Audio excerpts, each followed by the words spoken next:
আসসালামু আলাইকুম, ঈদ মোবারক। সবার কি অবস্থা, কেমন আছেন সবাই? রাস্তাঘাটের তো যা অবস্থা হয়ে রয়েছে এই প্রথমেই দেখলাম, কারণ বিয়ের পর থেকে এই পর্যন্ত লম্বা একটা সময়, আর এই লম্বা সময়ের মধ্যে এই প্রথমে ঈদের বেড়াইতে চলে আসলাম বাবার বাড়িতে। বেড়াইতে তো আসি ঈদের পরে বেড়াইতে, কিন্তু ঈদের পরের দিন আসা হয় না। এই বছর চলে আসলাম। অনেকেই দেখি ঈদের দিনই চলে যায় বাবার বাড়িতে বেড়াইতে, আবার ঈদের পর দিন চলে যায়। আমার কোনো সময় আসা হইতো না, শ্বশুর বাড়িতেই থাকা হইতো। আমার ননদ ননাস ওনারা বেড়াইয়া যাওয়ার পরে আমরা জালেরা বেড়াইতে যাইতাম। তারপরে আবার একের পর এক সিরিয়াল লাগতো, একজন যাইয়া বেড়াইয়া আসলে তারপর আরেকজনকে যাইতে হইতো। এবার চলে আসলাম, আর প্রথম দিনে নাস্তাতে তো অনেক কিছুই খাইলাম। সকালবেলা উঠাই দেখি ঘুম থেকে নাস্তা রেডি করে রাইখা দিছে, আর কেউ যেহেতু ঘুম থেকে উঠে নাই, দুপুরের রান্না বান্না শুরু কইরা দিছে। আর সবসময় এটাই হয় আমাদের বাড়িতে, দুপুরের রান্নাটা খুব তাড়াতাড়ি হয়ে যায়, যেহেতু ওনারা গ্যাসের চুলায় রান্না করে।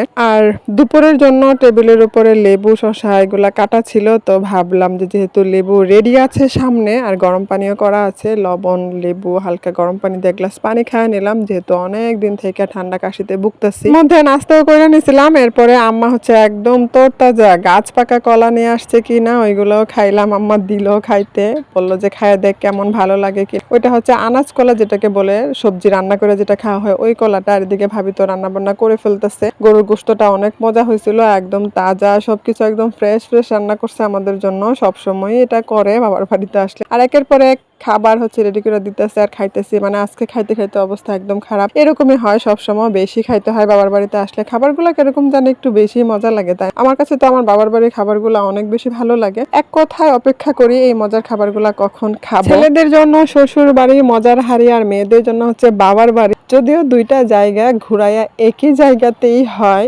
তারপর খুব মজার একটা জুস বানাই দিছে, সবাইকে সাথেছিলাম। দেখলে নিত, বাচ্চারা তো ভালো খাবারগুলো খাইতে চায় না। সেম অবস্থা আমার ভাইয়ের ছেলেটারও, একেবারেই কোনো খাবার খাইতে চায়। এরপরে এই যে এই খাবারটা নিয়ে আসলো আমার আম্মা। আমার মেয়ে আমার বাবার বাড়িতে আসে এই খাবারটা স্পেশালি খাওয়ার জন্য। মানে সিঙ্গারাটা এত পছন্দ ওর, মানে অনেক ঝাল হয়ে জন্য বেশি পছন্দ করে। আমি সিঙ্গারাটা নিয়ে বাইরে বসলাম, মানে ঘরের ভিতরে সবগুলো শুধু মোবাইল নিয়ে বসে আছে, এর জন্য ঘরের ভিতরে যাই না, বাইরে বসলাম, সবগুলোকে ডাকতেছিলাম আর সবাইকে দিতেছিলাম। আমিও একটা নিয়ে বসছি, অনেক চেষ্টা করার পর একটা খাইতে পারি না। আগে 5 টাকা করে ছিল, এখন 10 টাকা করে করছে। সাইজেও বড়, আবার ভিতরে জানে কি একটা দিছে, চিকেন কলিজা নাকি কি জানে একটা দিছে মুরগি। শুধু সিঙ্গারা খায় কিন্তু চুপ থাকে না ওরা। সিঙ্গারা খাইছে, 7 আপ খাইছে, আইসক্রিম খাইছে, মানে সাথেই আছে এই সবগুলা খাবারের দোকান, মানে ওদের যে পছন্দের খাবারগুলো আর কি, একের পর এক খাইতে আছে আর কি।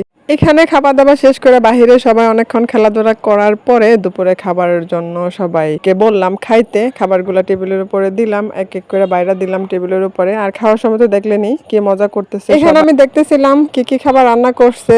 যখন রান্না করছিল তখন অল্প অল্প একটু ভিডিও করছিলাম, এরপরে আর আসা হয় নাই, তো এক এক করে সব দেখে নিতেছিলাম তাড়াতাড়ি করে। এরপর টেবিলের উপরে সব বাড়লাম, ভাবি আমি আমরা সবাই মিলে সবকিছু বাইরে রেডি করে সবাইকে ডাক দিলাম। আর এই দইটা আমার মা এত মজা করে দইটা বানায়, এত ভালো লাগে খাইতে, দেখলে মনে হয় যে বাহির থেকে মানে দোকান থেকে কেনা দই এরকম। সবাই অনেক বেশি পছন্দ করে। গরুর গোশতটা প্রথমে বাড়ি নাই, যেহেতু খাওয়ার সময় ঠান্ডা হয়ে যেতে পারে, এই জন্য বাড়ার পরে দেখতেছি ভিডিওতে ভালো আসতেছে না, মানে টেবিলটা কমপ্লিট লাগতেছে না, আনকমপ্লিট মনে হইতেছে। পরে ছোট বোনকে বললাম যে তুমি গোশতটা বাইরে নাও। আর বাইরে নেওয়ার পরেই তো ফাইনাল লুক। ভাবি চাইছিল আরো কিছু করার জন্য, কাবাব টাবাব এগুলো, আমি বললাম যে না, এরপরে কই। আমরা তো ঈদের পর দিন আসছি, আজকে তো ঈদের তৃতীয় দিন, আর যেদিন আসলাম এদিনও অনেকগুলো আইটেম করছে, এই জন্য বললাম যে এতটুকুই থাক, না হলে পরে পেটে আবার সমস্যা হইতে পারে। আর আমি তো এই যে একের পর এক খাইতেছিলাম, খাবারগুলো অনেক মজা ছিল, পেটে জায়গা ছিল না। যতটুকু খাইছি আলহামদুলিল্লাহ অনেক খাইছি, তারপরেও মনে হয়েছিল আরো খাওয়া যাবে। এরকম গুলা খাবার এত মজা ছিল, বললাম না বাবার বাড়ির খাবারগুলো আলাদাই একটু মজা লাগে, মানে বেশি টেস্ট লাগে আর কি।